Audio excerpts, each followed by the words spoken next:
Oh, maybe, yeah, sure.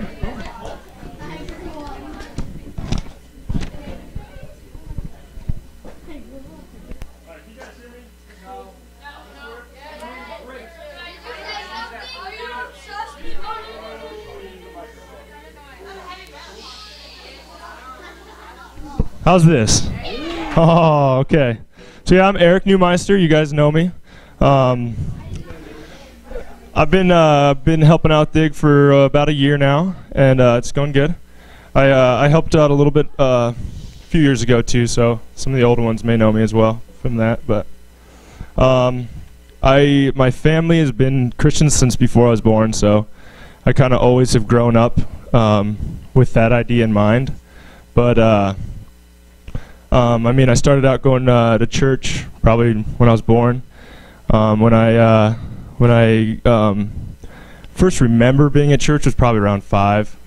You know, running around the church, causing havoc with some friends. You know, that's. Yeah, I went to King's Christian Church. It was they're still around. I actually went when it was at Holiday Inn over on the river there. Started going to Mac when I was in kindergarten. It was around the same time that I started attending Valley Christian, and I didn't really understand why I was going to Valley Christian. Like, other than it was a good education, I didn't really see myself as a Christian. But I mean, I did grow up as like in a Christian home, so that kind of made sense. But didn't really mean anything to me. The first time that I remember like becoming a Christian or giving my life to Jesus was at a Passion play down at CLC, the Easter play. Yep, Easter Alive now, is that what it's called? Yeah. I was baptized soon after that by my grandpa, who is a pastor, and he actually baptized me in our horse trough up the Rattlesnake. It's kind of funny, and he really went through and walked through with me what it meant to be a Christian, and spent some time praying with me, and that was huge for me. I mean, I always knew I didn't want to go to hell, you know, just there's, you know, heaven or hell. It's obviously you want to go to heaven, but I didn't quite understand that, you know, you have to, like, it's more than just not going to hell. It's like having a relationship and with Jesus and living for him. As a junior high student, I started going to Dig, and John Odell was the youth pastor. He was definitely a man on fire for God, and I hadn't quite seen that at Valley. I mean, everyone said, you know, that as with their words that they were Christians, but I couldn't really, you know, there was nothing behind that to me. I mean, and that was quite a long time ago, so, I mean, things have probably changed around there, but, so I became pretty rebellious to everything that Valley kind of taught, and just didn't make sense to me. So I didn't like all the rules, no shorts, you know, the silly rules like that. But they just were, you know, it seemed like they were just bringing me down. They were just super legalistic, you know, and just didn't think that I wanted anything to do with that.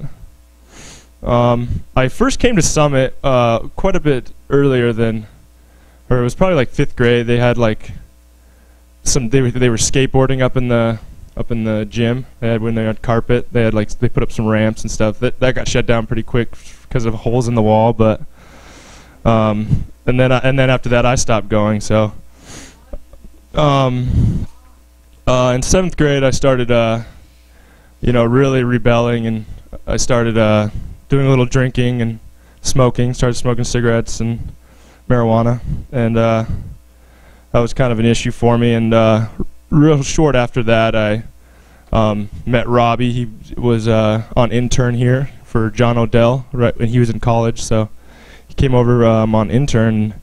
You know, it was cool because Robbie really you know, exuberated God, and you could just see that like in his eyes, that he really felt what he was saying.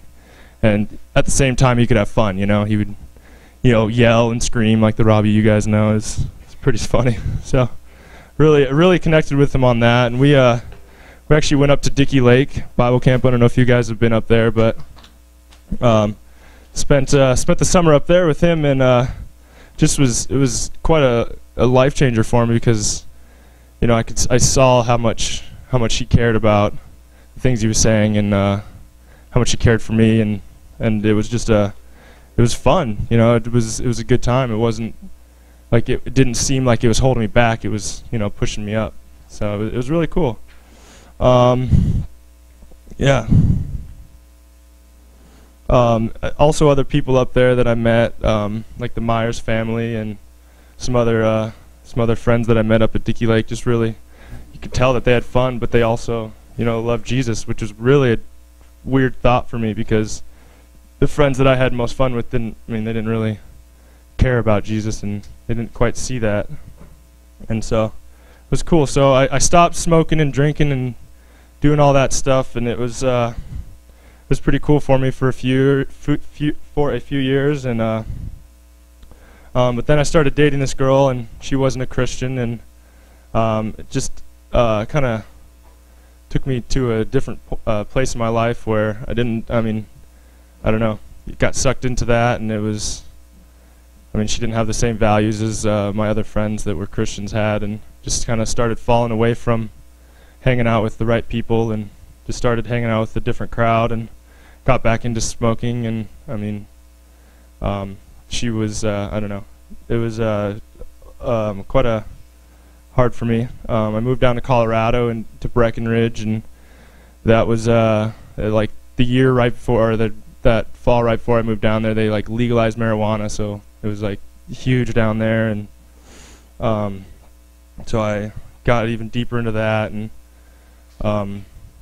once I moved to Wisconsin and lived with my girlfriend, and dated her for 4 years. But I just realized, that it wasn't fulfilling me. Even though, I had a girlfriend, had friends, I felt alone. I didn't feel like, I didn't feel like the Eric that I was before. I felt, broken, just kind of broken. So broke up with my girlfriend and moved back to Missoula, and started hanging out with Robbie again, and hanging out with some other friends up here at the church that that I remembered being the happiest with, and started reading my Bible again, and praying, and spending time in the Word, and it was fulfilling to me in a way that drugs and alcohol and all that stuff just couldn't do, and it was huge for me.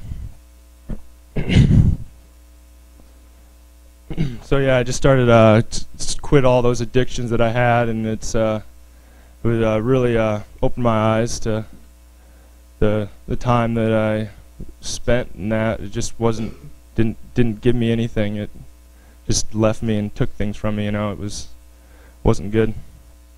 So yeah, it's just when I